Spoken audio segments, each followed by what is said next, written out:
우리 헬라어 전치사 한번 보고서 요한복음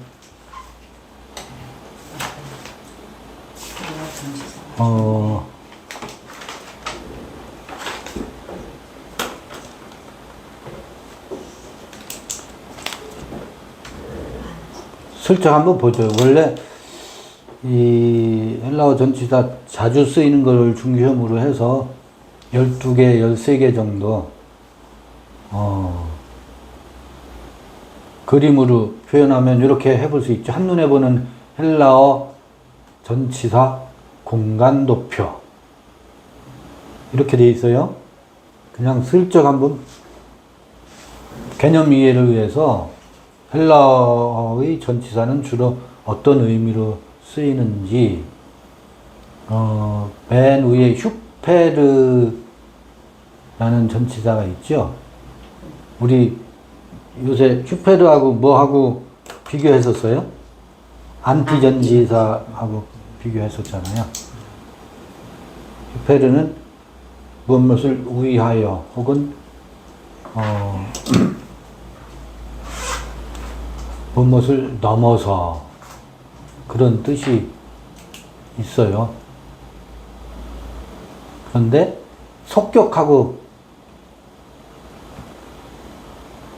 속격이란 말은 휴페르 전치사가 그 다음 오는 명사가 속격으로 오는 경우 속격을 지배하기도 하고 대격이라고 되어 있는데 목적격을 얘기해요.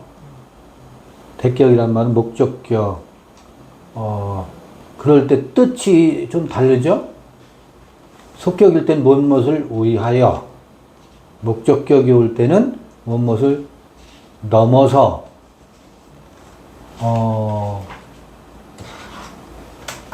그런 뜻이 있다고 보시면 되고, 그래서 화살표를 이렇게 넘어가는 형태로 그림에서 표현을 한 거예요. 그 다음에 여기 나와 있는 순서대로 해볼게요.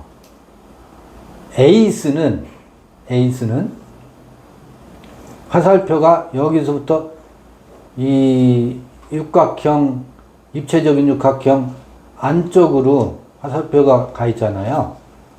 이건 어디에서 안으로 향할 때 에이스 전치사를 써요. 표현은 상자 외부에서 내부로 들어가는 역동적인 움직임의 방향을 나타냅니다. 그러잖아요. 그러니까 에이스는 어디 안쪽으로 향할 때, 그래서 to라고 않고 into라고 해요. 번역할 때. 어디 안을 향해서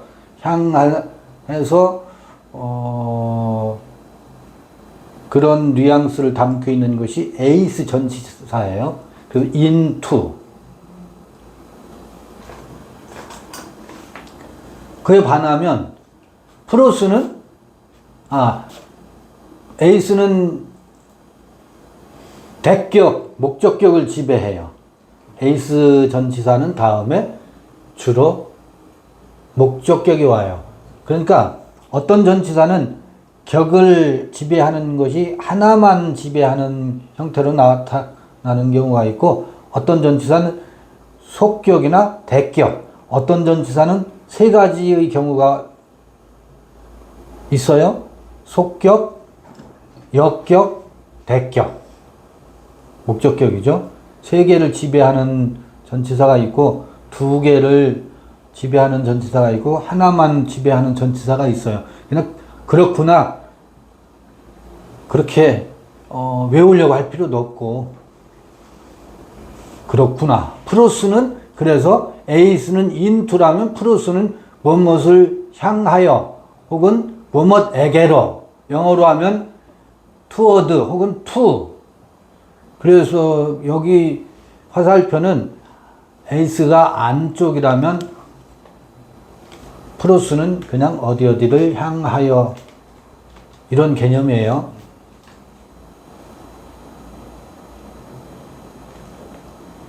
그 다음에 여기 에피를 볼게요. 에피.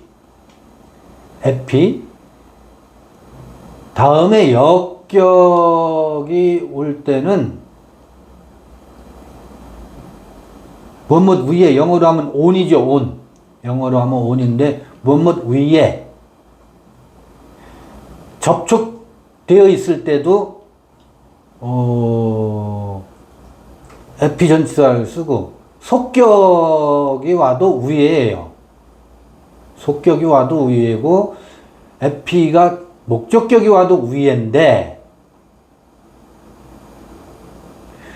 그 격에 따라서 에피 전치사의 뜻이 뉘앙스가 조금씩 다르다는 거예요. 역격이 오면 위에 이렇게 접촉되어 있는 것을 말하는 거고, 에피 다음에 속격이 오면 그냥 어디 위에 있다라는 말이고, 목적격이 오면 위에 있기는 한데 위에서 약간 이동, 어디 위에서 이동하는 뉘앙스를 담고 있을 때는 목적격이 온다, 이렇게 설명을 여기 해주고 있어요. 상자의 상단 표면에 접하거나 그 위에 위치하는 상태를 나타냅니다. 에피 전치사는 영어로 하면 on에 해당하는데 이렇게 뉘앙스의 차이가 있다. 그 다음에 페리 전치사는 역시 속격이 올 수도 있고 대격이 올 수도 있는데, 속격이 올 때는 무엇에 관하여, 그러니까 이거 지금 밀폐유 식빵이라고 되어 있는데요. 밀폐유 식빵에 관해서 설명을 하려고 할 때 페리를 쓰게 되면 속격을, 이 밀폐유 식빵을 속격으로 표시한다는 거예요. 얘에 관해서 설명할 때는. 근데 만약에 얘가 목적격이 되면 얘에 관하여가 아니고 이 밀폐유 식빵 주위에, 공간적인 개념이겠죠. 요 주위에 얘에 관하여 설명을 한다라고 하면, 그럴 때는 페리가 속격을 쓰고 목적격을 쓰면 요것 주위에 페리, 그런 뉘앙스가 차이가 있다. 여러분 이거 듣고서요 다 생각 안 나요? 잃어버리게 돼 있어요. 필요할 때 찾아보면 돼요. 그냥 슬쩍 한번 듣고 지나가시면 돼요. 그 다음에 N 전치사는 어느 공간적인 개념으로 보면 어디 안에예요. 안에. 주로 N 전치사는 역격을 지배한다. 설명해 보면 상자 내부에 고정한 위치를 나타내며 변화 없는 상태를 강조할 때 사용합니다.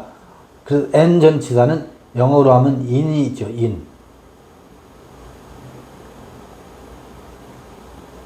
그 다음에 디아 전치사요.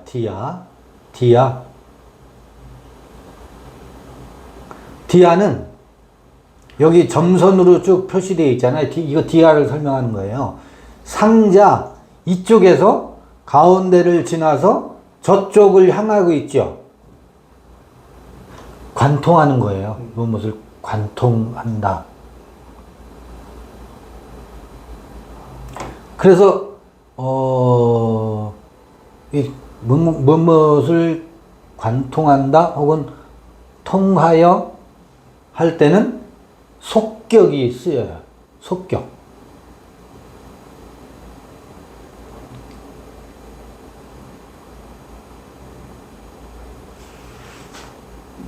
속격이 쓰이고, 만약에 대격일 때는 뭐 때문에, 디아전치사. 우리 이 옛날 문법 시간에 이걸 외울 땐 이격이라고 하거든. 속격은 주격은 일격이라고 하고, 속격은 이격이라고 하고, 역격은 삼격이라고 하고, 대격 목적격은 사격이라고 하거든요. 그래서 이거 외울 때 이통하여 사 때문에 그렇게 외웠었어요. 이통하여 사 때문에.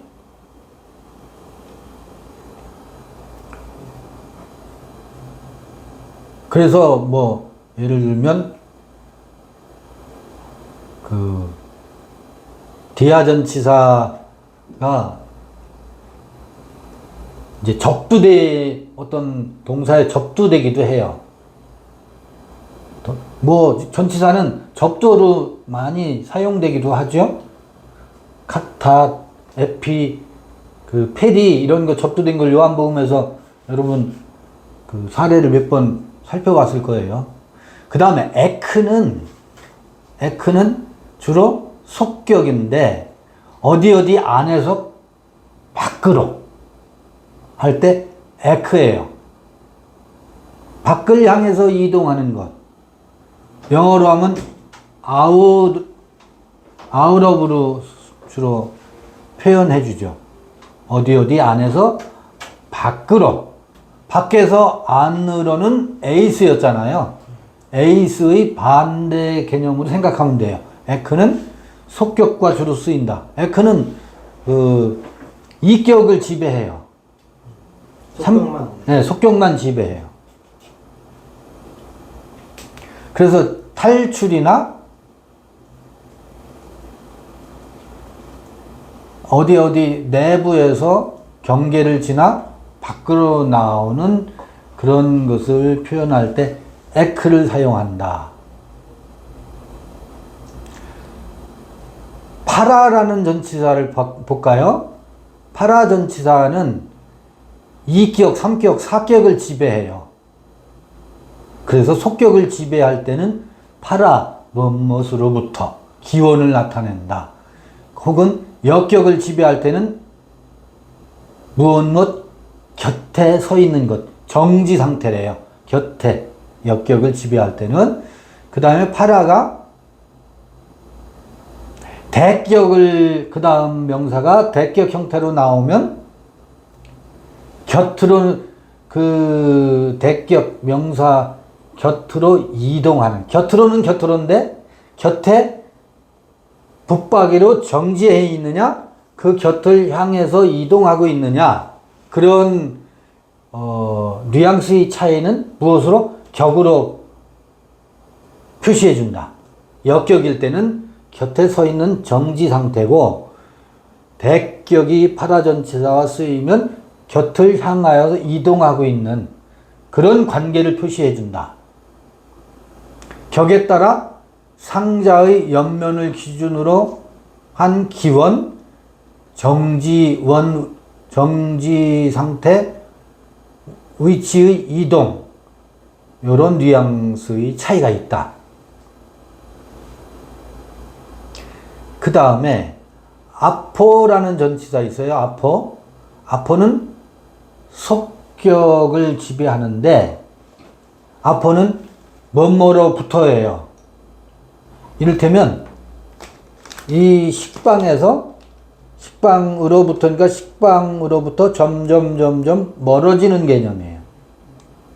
식빵으로부터 벗어나는 개념이죠. 식빵으로부터 분리되는 개념이에요. 요건 아포는 속격을 지배한다.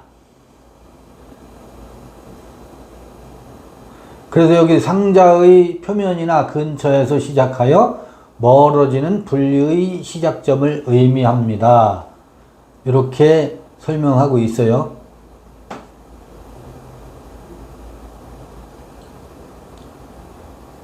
그 다음에 카타 전치사. 여러분 카타 몇 번 그 요한복음 할 때도 등장해서 낯이 있죠? 카타가 속격을 지배하는데, 속격에 오면 무엇 아래로, 목적격이 오면 무엇을 따라서, 어떤 방향을 아래로 내려가는 움직임이나 선을 따라가는 방향을 나타냅니다. 카타의 반대말로는, 그러니까 아래로의 반대말로는 아나, 위로. 그런데 아나는 위로 향할 때 우의 방향을 표시할 때 아나는 대격을 지배하고 카타는 아래로 방향을 표시할 때는 속격으로 표시해 준다. 만약 카타가 대격이 오면 무엇을 따라서. 그 다음에 슈퍼라는 전치사가 속격이 오면 무엇에 의하여, 여기 주체라고 되어 있잖아요. 누구누구에 의하여라든지, 이게 슈퍼가 속격이 올 때는 무엇에 의하여로 해석하는데요. 만약에 슈퍼가 대격이 올 때에는 요거는 비교할 수 있는 것이 아까 에피라는 전치사 있잖아요. 에피는 뭐뭐 위에예요. 이렇게 반대. 요거는 반대로 뭐뭐 아래예요. 아래. 그런데 이게 아래가 되려면 슈퍼 전치사가 대격하고 결합될 때 아래이고, 만약에 속격이 오면 뭐뭐에 의하여, 뜻이 전혀 다르죠. 요런 뉘앙스. 요게 헬라어 빈번하게 나타나는 전치사의 그 대략입니다. 이거 외에 전치사들도 있어요. 드문드문 나타나는. 근데 일단 파라 안 하셨잖아요.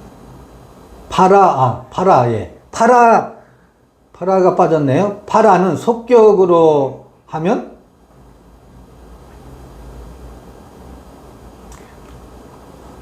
뭐뭐 곁으로. 똑같아요. 저기를 두 번 써였는데.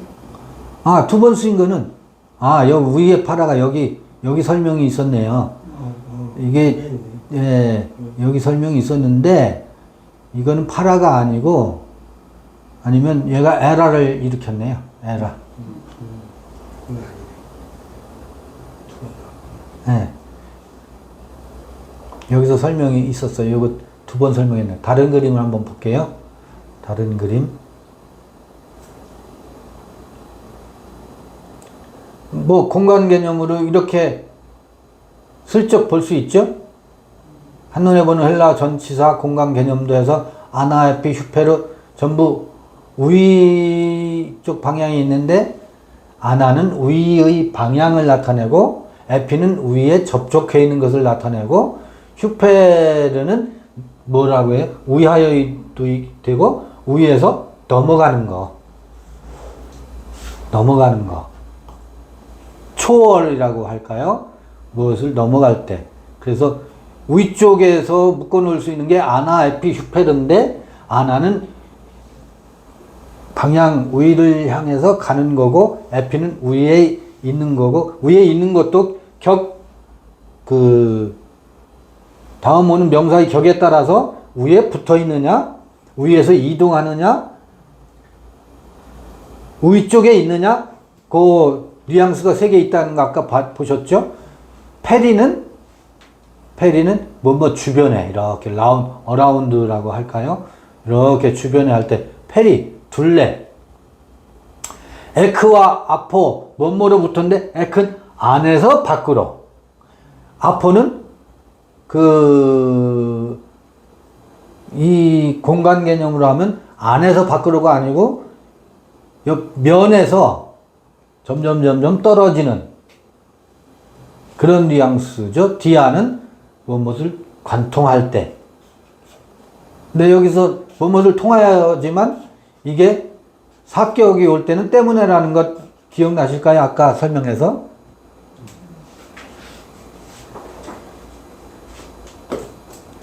카타와 슈퍼를 볼게요. 비교해보면. 카타는 아래 방향으로, 슈퍼는 아래에 있는 거고, 파라는 곁에 있는데 어떤 격이냐에 따라서 조금씩 뜻을 약간씩 달리한다 그랬죠? N, 안에, 공간 개념은 어디 안에.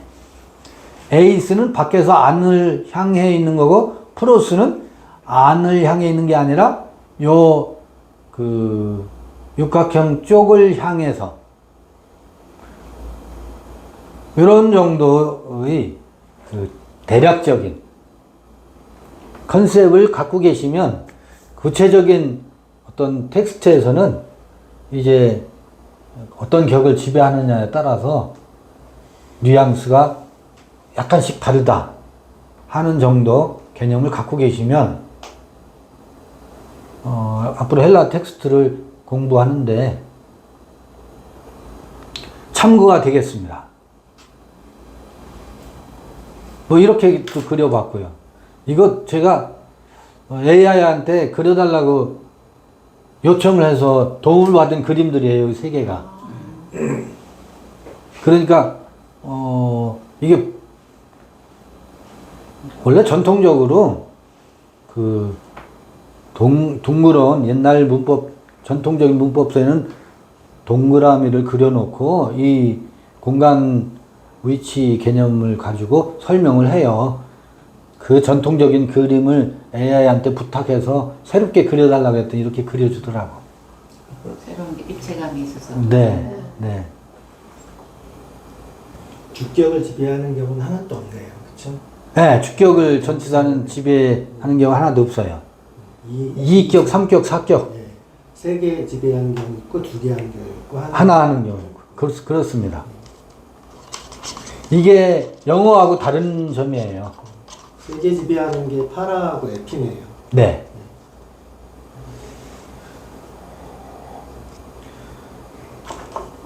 굉장히 섬세한 언어예요. 헬라어가.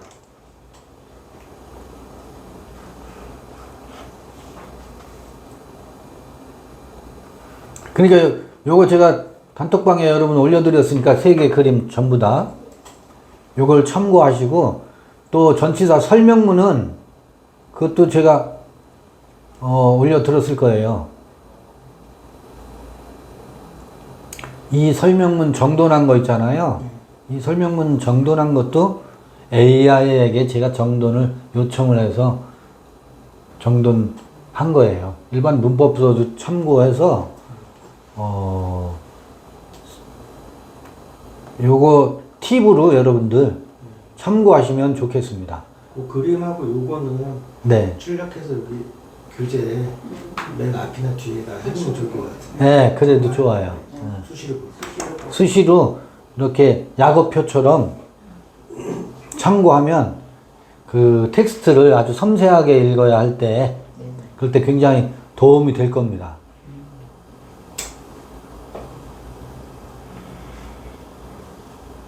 혹시 이거를 필요로 하시는 분들, 그 영상을 보시는 분 중에 원하시는 분이 있으면 제가 보내드릴게요. 아니면 제가 유튜브 제 계정에 게시판에다 이것도 올려놓을게요. 거기서 받아서 활용하실 분들은 쓰시면 되겠어요. 그리고 여러분 각자 이제 AI 지금 누구나 쓸 수 있기 때문에 도움을 요청하면 AI가 아주 훌륭하게 도와줄 겁니다. 활용하시면 되겠습니다. 전치사 이렇게 마치고 좀 닦을까요? 네, 그럴까요? 네, 껐다가 다시 키죠.